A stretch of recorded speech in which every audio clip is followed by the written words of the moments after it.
सकाळपासून आतुरतेने वाट पाहत आहोत, ज्यांच्याविषयी मी एवढंच बोलेन.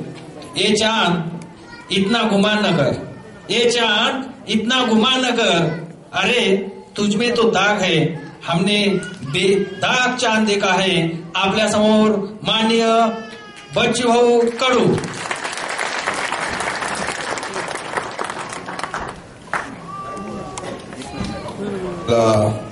विनम्र अभिवादन करतो. खरं तर ज्यांच्या कर्तृत्वानं हा मेळावा आपण इथे पूर्ण करतोय ते आमचे दत्ताजी भोसले, राजेंद्रजी, मानवजी, रामदासजी, आमचे सातवजी, अभयजी, आमचे सुरेखाताई. 6 वर्ष अगोदर अशीच आमची महापौर साहेब भेट झाली आणि भेटीचं रूपांतर आंदोलनात होईल असं मलाही माहित नव्हतं. ही 10-15 मंडळी कुठेतरी अपंग आयुक्त कार्यालयात आम्हाला भेटली आणि मी अपंग आयुक्त कार्यालयामध्ये तो सगळा आम्ही पाहतोय का ते सगळं दृश्य पाहत होतोय आणि ते बसल्यानंतर 6 वर्षानंतर अपंग बांधव आनंद मेळावा घेईल खरं तर तेव्हा आमच्या डोक्यातही वाटत नव्हते. आंदोलन करणारा 6 वर्षाचा कार्यकाळानंतर आनंद मेळावा घ्यायचे योग आपल्याला येईल असं कदाचित आम्हाला कधी वाटत नव्हतं. पण महापौर साहेब, आमचे अमितजी, नगरसेवक आमचे शरदजी, खरं तर आपण भाग्यवान आहात. तुम्ही अधिक काही योजना, मोठ्या मोठ्या इमारती बांधल्या असन, कदाचित रस्ते मोठे बांधले असन, पण जो आनंद तुम्हाला आयुष्यात किंवा जे पुण्य आयुष्यात कुठं भेटणार नाही ते इथं भेटल्याशिवाय राहणार नाही. एवढं आनंदाचं पुण्याचं काम आपण केलं. आता सुनंदाताई अत्यंत आमच्या आई चांगल्या बोलून गेल्या. त्यांच्या नावातच सगळेच नाव आहे. सू आहे तर सून आहे, नंद पण आहे, त्याच्यात आई आहे पण ताई आहे. सगळ्या भूमिका एका महिलांनी कशा साकाराव्या त्याचं उत्तम उदाहरण आमच्या आई इथं पाहिल्यानंतर खरं तर त्यांनी बोलल्यानंतर लक्षात आलं का कधी कधी बोलल्यानंतर बगर बोलायचं लक्षात आलं नसतं, पण तुम्ही जेव्हा बोलल्या आणि तुम्ही जेव्हा तुमचं सगळं ते सगळं आपण घडलेला सगळा इतिहास सांगितला असं वाटत नव्हतं. मला वाटलं काही तुम्ही इथं दान गिन दिलं असून कार्यक्रमाला म्हणून बोलावलं असेल,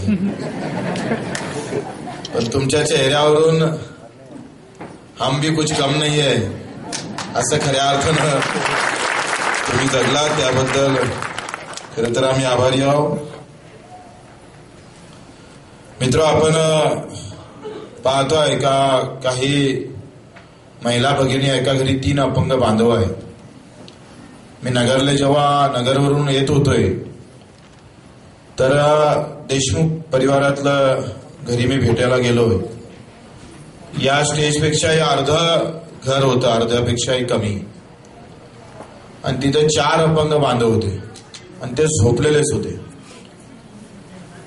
आणि एवढा म्हणजे तिथे अव्यवस्था होती का त्या जिथं झोपत होते तिच्या बाजूनं पाणी वाहत जात, ते नालीचं पाणी कसे जगत होते अजूनही डोळ्यासमोर चित्र आलं तर काटे येतं अंगाला. मी म्हटलं देशमुख आहे तर कुठेतरी तुमचे नातेवाईक इतेवाईक चांगले असन, त्यांना तुम्ही थोडंसं जरी हातभार मागायला पाहिजे होता. बच्चू भाऊ, या अशा अवस्थेमध्ये हातभार तर थोडी पाहायलाच तर कोणी येत नाही. मदत करणं तर लय दूरची गोष्ट आहे. आता फुटाने विकून त्यांनी किमान आम्ही पाहतोय आयुष्य 20-25 वर्ष काढले होते त्या अपंग बांधवासोबत. अपंग बांधव आहे तो तर आहेच, पण त्याला जगवणारा त्याला पाळणारे आई वडील म्हणतंय देवाचेही देव आहे असं म्हणाले काही हरकत नाही. एवढी ताकद त्यांची लागते, लक्षात ठेवा. लहान गोष्ट नाहीये. एखाद्या अपंग बांधवाला चालून घेणं, त्याच्यासोबत आयुष्य काढणं. मी पुण्या दिल्लीला गेलो आणि वासनिक साहेब आमचे सामाजिक न्याय मंत्री होते. तिथं शुक्ला नावाचं युपीचं कुटुंब येऊन बसलं होतं 4 दिवसापासून, आणि 4 दिवसापासून या मिनिस्टरची भेटच झाली नाही. आणि ते 3 अपंग बांधव अकराळ विक्राळ होते. त्याच्या वडिलांच्या अंगावर किमान 35 घावटण्या असून चावल्याच्या, 35 ते 40. पागल झालं होतं कुटुंब. त्याला हात लावला तरी ते पोरं चावायचे, बेडी बांधली तर हाताला जखमा व्हायच्या, पण ते कुटुंब जगत होते त्याला घेऊन. काय ताकद आहे लक्षात घ्या. का आपण एका दिवशी काही वेदना झाल्या तर माणूस सोडून देतो तो विषय, पण त्या 3 मुलांसोबत हे आयुष्य काढणारं कुटुंब म्हणजे लहान गोष्ट नाहीये. मी माझं काम विसरून गेलो, त्यांना ऑटोत बसवलं, गाडीत बसवलंय. ते म्हणत होते बच्चू आहे नाव. मी त्याला सांगितल्यावर माझा एक मुलगा जरी ठेवला, एका मुलाची व्यवस्था राहण्याची झाली तर 2 पोरं मी सांभाळू शकतो. मागणी काय होती आम्ही पाहतो, एका वेळेस थोड्या थोड्या कारणासाठी आत्महत्या करणारे लोक आहे, मोठ्यापासून तर गरीबापर्यंत. काही लोक तर अशा फक्त बोलले म्हणून आत्महत्या करते, थोडंसं काहीतरी बोललं तर आत्महत्या करून टाकते. सासूनं सुनेले म्हणा, का पोरानं बापाले म्हणा, किंवा बापानं पोराले म्हणा, थोड्या कारणावर आत्महत्या करणारे कुटुंब एका इकडे पाहतो आम्ही, आणि दुसऱ्या इकडे रोज मरावं तरी जगावं असे असणारे कुटुंब म्हणजे खऱ्या अर्थानं आमच्यासाठी नवीन आदर्शच आहे. नवीन आम्ही पाहतोय चेतना आणि प्रेरणा देणारेच लोक आहे. मी जेव्हापासून अपंग बांधवाचं काम करायला लागलोय, खरं तर मी माझं लग्नच अपंग बांधवांच्या सगळ्यांचे दुआ आम्ही पाहतो सोबत घेऊनच आम्ही ते केलं. काय बुद्धी आली मला माहित नाही, पण असं वाटलंय का इकडे तिकडे महापौर किंवा आमदाराले बोलावल्यापेक्षा अपंग बांधवालेच बोलाव ना, इनको तो सभी बुलाते हैं भैया. पण यांना कोण बोलावतं? ज्याला कोणी बोलावतच नाही. मित्र, आपण तुम्ही जगत असताना हा विचार नक्की करायला पाहिजे का ज्याच्या घरी सगळेच जण जातं, मग मंदिरात, बुद्धविहारात, मस्जिदीत सब चले जाते हैं, लेकिन हॉस्पिटल में कौन जाता है? रुग्णालयात कोण जातं? रुग्णालयात एकतर त्याचा नातेवाईक जातं किंवा त्याचा कोणी जवळचा असेल तर ते जातंय, पण ज्याचं कोणीच काही नाही, जिथं काहीच भेटत नाही तिथं जाण्याची लोकांची ताकद संपलेली आहे, विचार संपलेले आहे. महात्मा आम्ही पाहतोय मोठ्या महापुरुषांचे फोटो लावायची, जयघोष करायचा, मिरवणूक काढायची, आणि काम मात्र शून्य करायचं. इथं गणेश मंडळाचा उल्लेख करावा लागल का त्या गणेश मंडळानं आपली मिरवणूक रद्द करून अपंग बांधवाला मदत करण्याचं जे धाडस दाखवलं, हा खऱ्या अर्थानं आम्ही पाहतोय भगतसिंगाचा विचार असेल, हा महात्मा फुल्यांचा आहे, बाबासाहेब आंबेडकरांचा विचार आहे. आम्ही चेन्नईमध्ये गेलो आणि तिथं शिवजयंती चांगली होत होती. मी आणि शिवरत्न शेटे आमच्या दोघांचं व्याख्यान तिथं होतं. एक वाशिम जिल्ह्यातली महिला, तिला 13 लाख रुपये खर्च सांगितले होते, 10 लाख जमा झाले होते, आणि 3 लाख जर 2 दिवसात जमा झाले नाही तर पोरगं मरणार होतं, कारण तेवढ्या घरातच ते तिचं शस्त्रक्रिया करून त्याला उपचार करायचा होता. चेन्नईमध्ये तिला ना भाषा समजायची काहीच नाही, वन फिरली बाई. शिवाजी महाराजचा फोटो तिला दिसला आणि तिला एवढा मोठा आधार वाटला का ह्या आपला काम होणे वाला आहे, इथं आपलं काम होतंय. डोळ्यात जसं तिनं आम्ही पाहतो त्या कार्यक्रमात पाऊल टाकलं, तिच्या डोळ्यात अश्रूच्या धारा होत्या, आणि त्या बोलता बोलता सहज म्हटलं मला फक्त 2 मिनिट बोलू द्या. माणसं कशी असली पाहिजे, तुम्ही आम्ही कसं वागलो पाहिजे, कशा पद्धतीनं आम्ही समोर केलं पाहिजे. मित्र, आपण पाहतो का तुम्ही आमदार आहे, खासदार आहे, अधिक कोणते मंत्री आहे, हा विषय महत्वाचा नाही, पण तुमच्या डोक्यात काय आहे हा विषय अत्यंत महत्वाचा आहे. विचार काय तुमचा ते विषय महत्वाचा आहे. ती बाई आली आणि डोळ्यातून सगळ्या धारा निघत होत्या, आणि 2 मिनिटात बोलले. तिनं सांगितलं का माझ्यासाठी कदाचित जर शस्त्रक्रिया करावं लागली असती, पैसे नसती तर मी भीक नाही मागितली असती, पण माझ्या पोरासाठी भीक मागतोय. तिने 2 शब्द बोलले. चेन्नई ते लोक कसे असले पाहिजे, मी अजूनही ते प्रसंग डोळ्यासमोरून जात नाही. तिचं बोलणं झालं आणि कोणाला आव्हानही करायला लागलं नाही. 2 ते 2.5 तासामध्ये 5 लाख रुपये जमा त्या सभागृहात झाले. 5 लाख रुपये. त्या मंडळानं ठरवलं का आमची शिवजयंती रद्द, आम्ही शिवजयंती नाही करणार यावर्षी, बस हेच शिवजयंती झाली. मित्र, हा विचार आहे.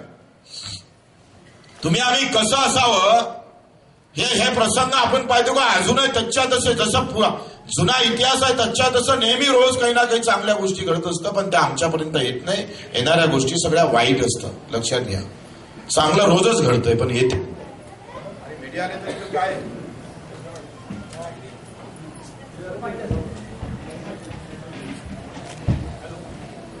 Hello hello. आणि म्हणून हा विचार आम्ही जेव्हापासून डोक्यात चालवला 6 वर्षापासून, ही सगळ्या आता तुम्हाला किती वेदना आहे, किती दुःख आहे, काय विचारायचं? समुद्रात जाऊन विचारायचं बाबा पाणी गोड कुठं भेटन म्हणून. अपंगांना विचारायचं कोणी का बाबा तुला कुठं सुख भेटतं का, कुठल्या अँगलनं भेटू शकतं का? मला दुःख असं वाटतं का 95चा कायदा 95चा आणि तब्बल आम्ही पाहतोय 95 ते महापौर साहेब 20-25 वर्ष गेली. कदाचित हे संघटन, हे सवंगडी आमच्या बाजूने उभी राहिली नसती तर आज आनंद मेळाव्याची वेळ आली नसती असं चित्र होतं. आम्ही सगळ्या इकडे महाराष्ट्रभर फिरत होतोय आणि महाराष्ट्रभर फिरत असताना आम्ही कायदा दाखवत होतोय. 95चा कायदा आहे. तर अधिकारी म्हणे शासन निर्णय कुठे आहे? हा तर कायदा आहे.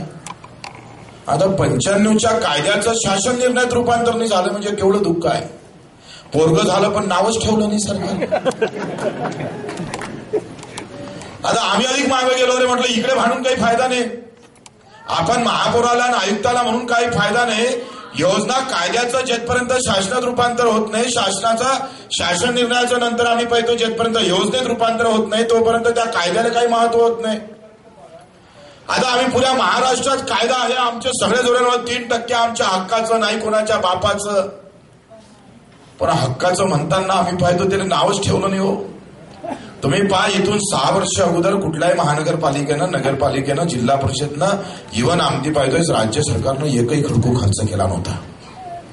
अपंग बांधव नव्हते, अपंग बांधव होत्या, वेदना त्याच होत्या, दुःखही तेच होते, पण नजर ते नव्हती, नजर नव्हती, तो विचार नव्हता. पण ही सगळी मंडळी एकत्र झाली, मार लढायला लागलोय.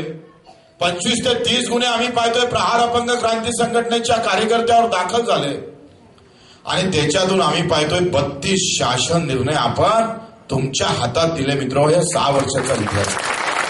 6 वर्षामध्ये 32-40 शासन निर्णय आपण दिले. आता आम्ही पाहतो का, मी एकदा जेव्हा हात बांधून सभागृहामध्ये उभं होतोय तेव्हा मला बाकीचे आमदार टिंगल करायचे, म्हणे बच्चूकडू आता नवीन नवटंकी काय करतोय. मला ते वाईट वाटत होतं का मला नवटंकी म्हटलंय, पण मला माहित होतं ह्या नवटंकीमध्ये माझ्या अपंग बांधवाला भेटणार आहे. याच्या नवटंकी म्हणण्याचं मला काही करायचं नाही.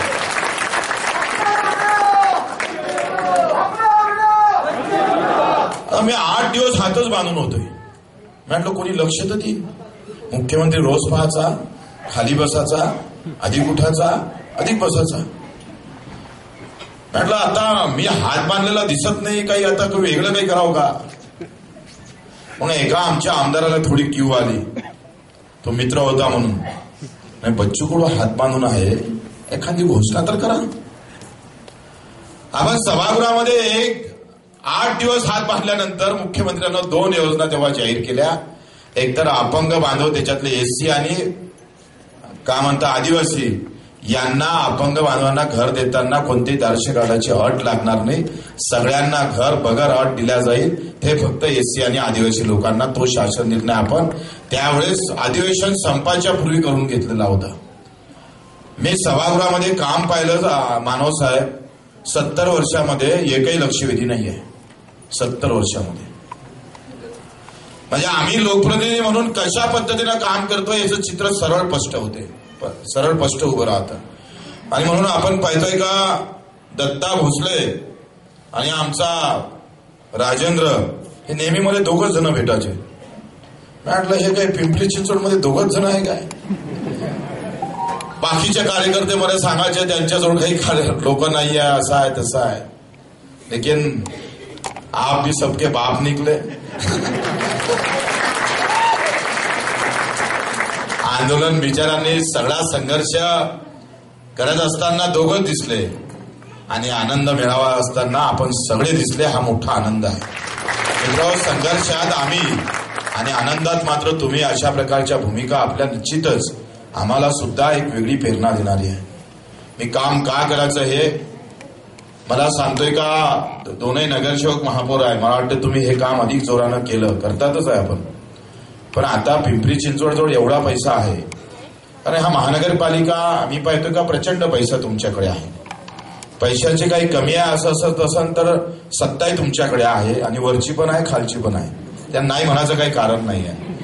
आणि म्हणून आम्ही पाहतो का हा एक आदर्श या तुकारामाच्या बाजूनं असणारी ही पिंपरी चिंचवड, तुकाराम महाराजचा जन्म आहे त्याच्या बाजूनं असणारी तुमची महानगरपालिका आहे.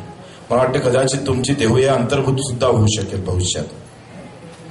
आणि तुकाराम महाराजांच्या नावानं एखादी चांगली योजना का मी सांगतोय का येणाऱ्या काळामध्ये तुम्ही हा दावा केला पाहिजे का माझ्या महानगरपालिकेमध्ये एकही अपंगच निर्माण होणार नाही, असं काही करता येईल का, अशा काही उपाययोजना करता येईल, त्याच्यासाठी काय संशोधन लागन, काय करता येईल ते आम्ही विचार करा. मित्र, संशोधन याच्यावर झालंच नाही पाहिजे त्या ताकदीनं. एक प्रचंड संशोधन केंद्र उभं करता येईल काय, सगळे सायंटिस्ट जे काही असन ते डॉक्टर असन, एक मोठा सेमिनार तुम्ही घ्या, याच हॉलमध्ये घ्या. सगळे ज्या आम्ही पाहतोय मूकबधिराच्या संदर्भातले तज्ञ असतात, आमच्या अस्थिव्यंगाच्या संदर्भातले असणार, अंधच्या संदर्भात असाल, बऱ्याच गोष्टी आम्ही पाहतोय का इथं निर्माण होऊ शकतात. आणि तुमची महानगरपालिका ही जगातली देशातली पहिली महानगरपालिका असाल का ते निवड मानदानच नाही, तो इसके बाद कोई अपंग भी निर्माण न हो, पैदा न हो, इसके लिए भी आगे चलने वाली हमारी महानगरपालिका हो. त्याच्यासाठी काय करताय आम्ही पाहतोय का तुम्ही एक प्रस्ताव द्या, आम्ही सरकारले पैसे मागून देतोय. एक चांगलं संशोधन इथं कसं निर्माण होईल, संशोधन केंद्र कसं निर्माण करता येईल. कारण एखाद्या महानगरपालिकेनं, आम्ही वसई महानगरपालिकेनं पहिल्यांदा 2000 सुरू केले, आम्ही वसई महानगरपालिका सांगत जोडू केले, त्यांनी सुरू केले ना, मग तुम्ही सुरू करा. मग नगरनं केले, आपण नाशिकला थापड मारली आणि परिणाम नगरला झाला. म्हणजे ते म्हणतं ना का आवाज थप्पड़ वहां मारी थी लेकिन उसका आवाज नगर तक पोहोच गया. आता आम्ही महानगरपालिका नागपूर औरंगाबादची खुर्ची जाळली तर सोलापूरवाल्याचा फोन आला, म्हणजे आमच्याकडे येऊ नका, दुसरी महानगरपालिका. व्यवस्था आम्हाला काही मारण्यात आणि जाळण्यात फार चांगलं वाटतं असं नाहीये, पण दुःख याचं वाटतं का सगळं असून सुद्धा हा अपंग बांधवाचा हक्काचा निधी खर्च का होत नाही, हा सगळ्यात मोठं दुःख आहे. अजूनही बऱ्याच ग्रामपंचायत, जिल्हा परिषद, वाटतं वाघोली ग्रामपंचायतनं 50-50 हजार रुपये एका अपंग बांधवाला वर्षातून एकदा, आणि 3000 रुपये पेन्शन. म्हणजे जशी पिंपरी चिंचवड महानगरपालिका आहे तशी पुण्यातलीच वाघोली ग्रामपंचायत अशी आहे का ते 3000 रुपये आमच्या अपंग बांधवांना महिना देणार आहे. मग वाटतं ही लढाई लढलो नसतो तर शासनाच्या 600 रुपये शिवाय दुसरं काही भेटलं नसतं, दुसरं काहीच भेटलं नसतं. लोकांना 3% माहीतच नव्हतं, अधिकाऱ्याला आपण म्हणावं 3%, कायचा 3%, कुठून आला 3%, कसा करायचा खर्च, प्रचंड. म्हणजे आम्ही पाहतो का शून्यापासून विश्व निर्माण करण्याचं काम या सगळ्या चळवळीमधून निर्माण झालं. मित्र, आपण पाहतो का सरकार कुठलंही असू दे, ते भाजप, सेना, राष्ट्रवादी, काँग्रेस, आखरी एकाच डोक्याचे सगळे असतात, फक्त रंग बदललेले असतात, खांद्यावरचे दुपट्टे बदललेले असते, पण डोकं तर सारखंच असतं ना आखरी. ते त्याच विचारानं चालतंय. कारण का विचार काय असतं का जिधर ज्यादा वोटिंग मिलेगा उधर से हम चलेंगे. तुमचं वोटिंग किती आहे याच्यावर सरकार तुमच्यावर विचार करत असते. मराठा संघ आमच्या समाजाचा मोर्चा निघाला, सरकार लगेच तयार झालं, खाली उतरलं, म्हणालंय का आम्ही लगेच तुमच्यासाठी व्यवस्था करू. वोटिंग पॉवर जास्त आहे, कारण आपलं सरकार पाडू शकतं, समाज एवढी ताकद त्याच्यामध्ये आहे, म्हणून सरकार 4 डाव झुकतं. पण आपण कित्येक वेळा आंदोलन केल्यानंतर सरकार झुकायला तयार नसतं, आणि म्हणून आम्हाला पाहतोय आक्रमक, आम्हाला कुठेतरी पवित्रा घ्यावं लागतंय. मी त्या दिवशी सभागृहामध्ये बोललोय, 600-1200 रुपये महिना, 600 रुपये महिना. मला जालन्यामधून फोन आला, म्हणे आम्हाला 2 अपंगाले 950च भेटते. म्हटलं 1200 भेटायला पाहिजे ना रे, 2 अपंग आहे तर 1200 भेटायला पाहिजे. तर 950 भेटते. म्हटलं काऊन, तर ते मला नंतर लक्षात आलं, शासन निर्णय काढला का 2 अपंग असन तर पूर्ण पैसे देता येणार नाही, कारण दुःख कमी आहे. सरकार आहे, काही पण करू शकतं. मी सभा वेदना कमी आहे, 2 जण आहे तर मग सोबती आहे ना एक, असं सरकारला वाटतं. मैं सभागृहामध्ये प्रश्न विचारला, बडोले साहेब तुम कहाँ से कैसे खोज करके शासन निर्णय निकालते हो. म्हटलं माझ्या गावात गावंडे नावाचं कुटुंब आहे, त्याची बायकोही प्राध्यापक आहे, तोही प्राध्यापक आहे, योगायोगानं पोट्टही प्राध्यापक आहे आणि सुनई भेटली ते प्राध्यापक आहे. म्हटलं 4 जणांना 1.5 लाख रुपये पगार देता, तुम्ही 6 लाख रुपये एका घरात देता. इकडे अजितदादा पण आमदार आहे, सुप्रिया खुळे पण खासदार आहे आणि तिकडे शरद पवार पण खासदार आहे, त्यांनाही समान सांगायचं तात्पर्य. उदाहरण आपण टीका टिप्पणी करू नये. एका घरात 4 आमदार आहे तर तिथेही तुम्ही पगार देताय.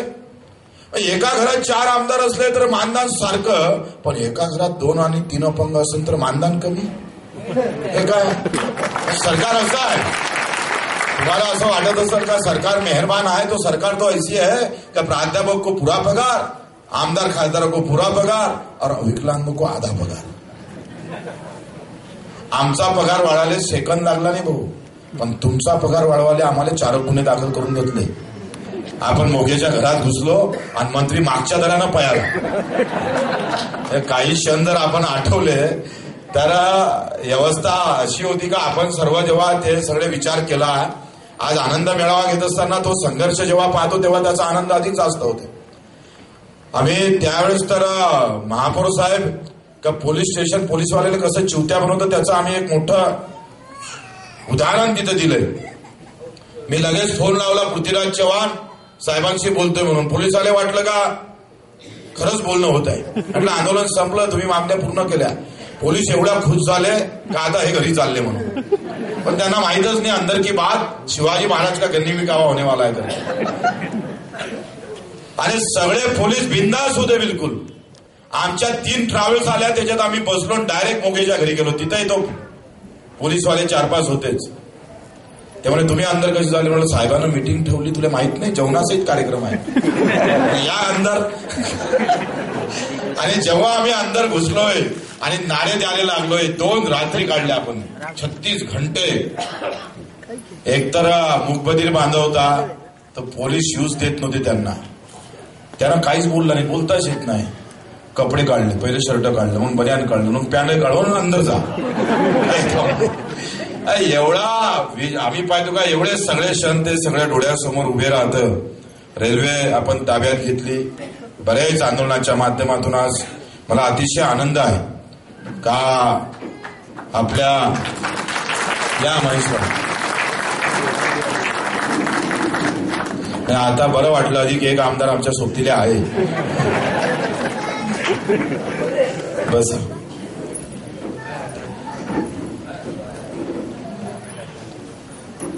खरं तर तुमच्यापेक्षा मला जास्त भेटलं बरं, तुम्हाला कमी भेटलंय. कारण ज्या बच्चू कडूला कोणी ओळखत नव्हते त्या बच्चू कडूची ओळख महाराष्ट्रभर झाली. आणि अपंग बांधवाचा लढाई लढतोय म्हणून माझ्याबद्दल पाहण्याचा दृष्टिकोन लोकांचा बदलला. म्हणजे लोक मला विचारतात का तुम्ही अपंग बांधवासाठी भरपूर केलं. मी त्यांना सांगत असतोय मी अपंग बांधवासाठी काहीच केलं नाही. उलट अपंग बांधवांना जो जीव लावला ना तो घरच्या माणसानं एवढा लावला नाही, तेवढ्यापेक्षा जास्त माझ्यावर लागला. आणि मग एवढी कदाचित मला तुम्ही ते पात्र जर समजलं नसतं की भाई तुम तो अपंग विकलांग नहीं हो, क्यों हमारी लढाई लढना चाहते हो. हा मोठेपणा आहे खरं तर तुमच्यापासून शिकलो पाहिजे. आता शेतकरी नाही आणि शेतकऱ्याचा लढाव मोठं तर लोक शेतकरी म्हणतात तुला काय समजतं भुईमुंग कुठं लागते म्हणून शेगा. आता असा प्रश्न तुमचाही कदाचित राहिला असता का तुला काय माहिती आहे दुःख काय म्हणून न चालता. ज्याला 2 पाय नाही, हात नाही, डोळे नाही त्याचे दुःख तुला काय समजणार आहे. पण एवढं मोठं मन करून माझ्यासारख्या एखाद्या सामान्य कार्यकर्त्याला आपण ही लढाई लढण्यासाठी खरं तर तुमच्या शुभेच्छा दिल्या, तुम्ही सोबत राहिले, हे काही लहान गोष्ट नाही आहे. आपल्याला अजून अधिक मोठं काम करायचं आहे. मला अतिशय राजेंद्र वागचूर जेव्हा बोलत होते दत्ताला पाहिल्यानंतर खरं तर काय भेटलं नाही आम्हाला 2 पाय, हात आहे, डोळे आहे, सगळंच आहे. पण दत्ताले तर पायच नाही, चलताच येत नाही, मानवजी आहे. हे पाहिल्यानंतर तर मी चौपटनं पळायला लागलो. म्हणजे एखाद्या मंदिरात आणि मस्जिदीत जे ऊर्जा भेटत नाही, जे आशीर्वाद भेटत नाही, ते तुम्हाला फक्त तुमच्याकडे नजर मारली तरी आम्हाला ते आशीर्वाद भेटते, ते काही कमी नाही. पण बच्चू कडूंना अपंग बांधवांना दिल्यापेक्षा अपंग बांधवांना जे बच्चू कडून दिलं हे काहीच आम्ही पाहतोय हे अगणित आहे. आणि याचा विचार आम्ही हे मोजूच शकत नाही. प्रचंड ताकद ऊर्जा जे काही भेटले असेल, आज जे काही बच्चू कडू उभा आहे, मी सांगतोय मी एकदा आलो असेल हो तुमच्या आंदोलनासाठी, पण बच्चू कडू अचलपूरला उभा आहे म्हणून पुण्यातले कार्यकर्ते अपंग बांधव तिथं उपाशी राहून प्रचार करायला येतं, हे भाग्य पाहिजे. लक्षात घ्या. मत कोणी मताच्या लोक मारू शकतंय. मत जातीच्या नावाने भेटतंय. मी मराठा आहे, मला मराठे मत मारत, मी माडी आहे, माडी मत मारतोय, बौद्ध आहे, बौद्ध मत मारतोय, मुसलमान आहे, मुसलमानाला मत मारतोय. मत मारायला काय लागतं? आजकाल मत मारायची कुठं थर्मामीटर आहे? एकच आहे. जातीचा आहे काय? आपल्या धर्माचा आहे का? पैसेवाला आहे का? माझ्या नात्यात आहे का? वास्तविक आम्ही पाहतोय का मताचा हे जेव्हा रूपांतर जाती आणि धर्मात, पंथामध्ये आणि पैशामध्ये झालं, इथं हा देश ढळून निघाला. म्हणाले लोकशाही आहे पण ते पैसेशाही आहे. म्हणाले लोकशाही आहे पण ते धर्मशाही आहे. म्हणाले लोकशाही आहे पण ते जातीशाही आहे. इथं म्हणाला आम्ही पाहतोय का इथं जात धर्म पंथ पाहूनच आम्ही पाहतोय तिकीट भेटते पक्षामध्ये. तुझ्या जातीचे किती आहे ते सांग, इथून कधी सुरू होतं. आणि अशामध्ये सुद्धा माझ्यासारखा अपक्ष माणूस ज्यानं जातीचं कधीच आयुष्यात भांडवल केलं नाही, धर्माचं कधी भांडवल केलं नाही, कधी पैसा नावाची गोष्ट आम्ही निवडणुकीत वापरली नाही, जे काय असन ते आमच्या डोळ्यात आमच्या तोंड आम्ही पाहतोय मुखात असन ती फक्त सेवा होती, कामाची सेवा होती. आम्ही कधी कधी एखाद्या पक्षावर बोलतोय, टीका करतोय. बरेचदा मुख्यमंत्र्यांना बोल सभागृहात आडवं घेतलंय, पण ते काही बच्चू कडू स्वतःसाठी कधीच घेतलं नाही. मी हे सांगितलं, आम्ही खनकावून सांगत होतोय का तुम्हाला लाज वाटायला पाहिजे थोडी तरी, का आमदाराचा पगार सेकंदात वाढवला, सेकंदात. पण अपंग बांधवाचा पगार वाढवायला आम्हाला 6 वर्ष लढावं लागलंय, ते 200 वाढवलं. लाज नाही वाटत का सरकारला? थोडी लाज नावाची गोष्ट सरकारला नाही आहे.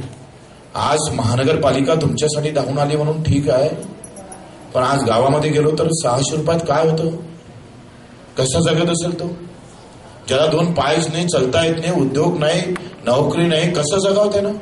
अरे सरकारनं तर पहिले इथं विचार केला पाहिजे होता. 3,500 कोटीचा पुतळा तिकडे आम्ही पाहतोय, छत्रपतीचं स्मारक, बाबासाहेब आंबेडकरचं स्मारक, कोणच सांगितलं बांधाले तुम्हाला? काय गरज आहे देशामध्ये?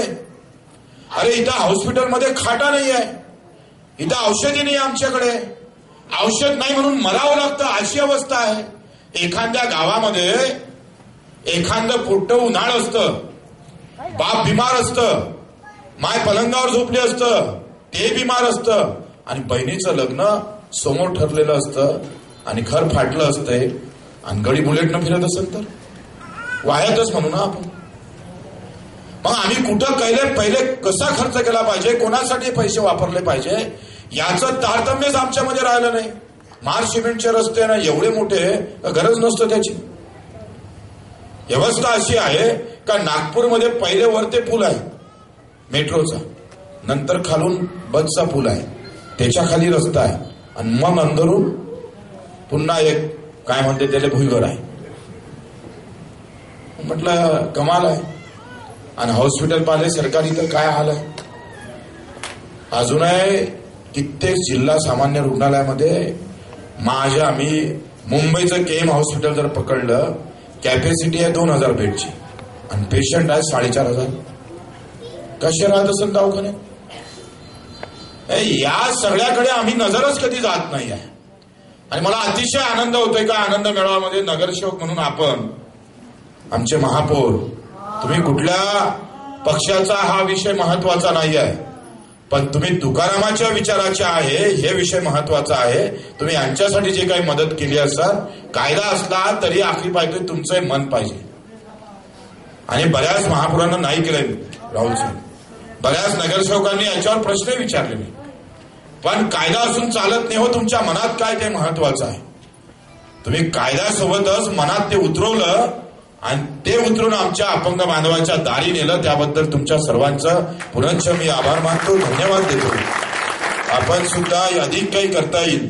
आमचे महेश जे आपण पाहतो का आता अपंगांना सुद्धा 10 लाख रुपये आमदारांना सुद्धा 10 लाख रुपये खर्च करावा लागतो वर्षाला. दर वर्षाला अपंग बांधवासाठी आता आमदार निधीतून 10 लाख खर्च करण्याचा सुद्धा शासन निर्णय निघाला. खासदारांना सुद्धा निघाला.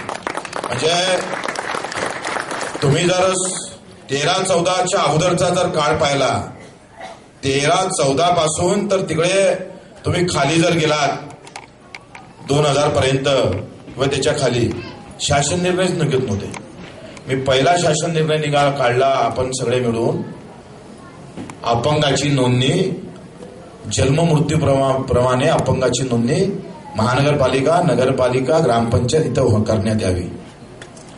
पृथ्वीराज चव्हाण होते, त्यांनी रिमार्क खूप चांगला मारला होता, म्हणजे तातडीने शासन निर्णय काढावा. म्हटलं पृथ्वीराजजी तुम्ही पहिल्यांदा एवढा चांगला शासन रिमार्क दिला, नाहीतर तुम्ही करून घ्या, कारवाई करा, चौकशी करा, असाच होता. पण पहिल्यांदा पृथ्वीराजजी चव्हाणने एक शासन निर्णय आम्ही पाहिजे का एक पत्र दिलं, आणि मी पत्र सामाजिक न्यायाकडे घेऊन गेलोय.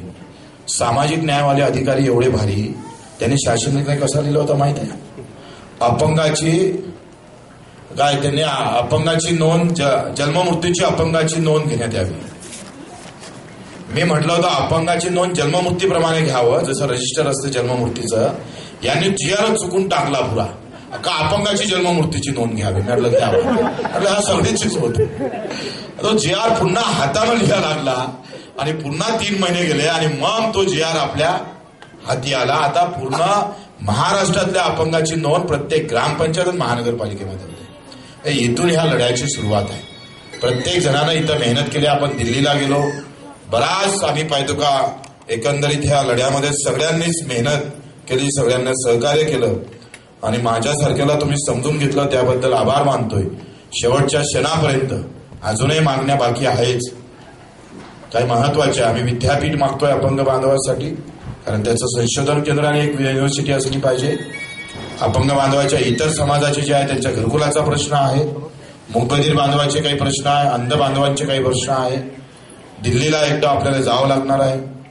हे सरकार जाऊ द्या, आलं डबल तर फारच चांगलं, दुसरं आलं तर त्याच्यापेक्षा चांगलं. सरकार कोणाचं असू द्या, लेकिन आंदोलन तो हमारा रहेगा. आंदोलन आमचं राहिल्याशिवाय राहणार नाही. आणि म्हणून दिल्लीला सुद्धा आपण जून-जुलैमध्ये एक वारी पुन्हा दिल्लीवर आपल्याला करायची आहे, कारण दिल्लीवाल्यानं काहीच केलं नाही.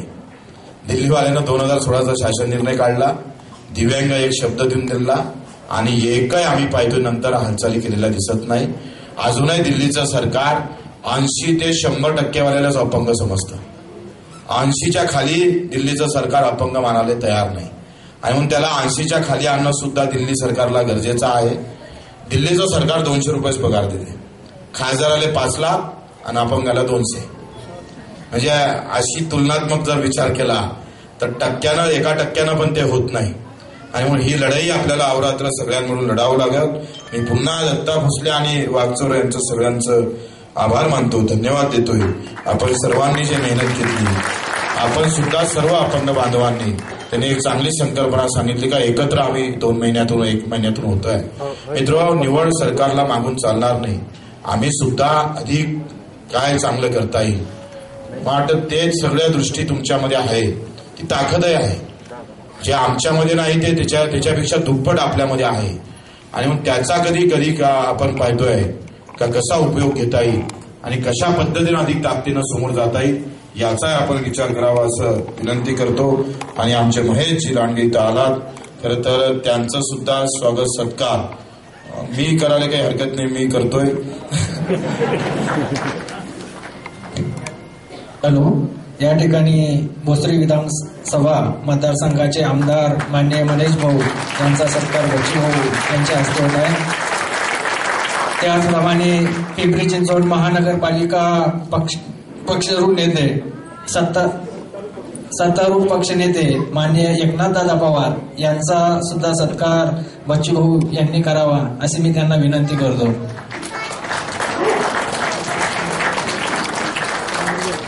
धन्यवाद भाऊ.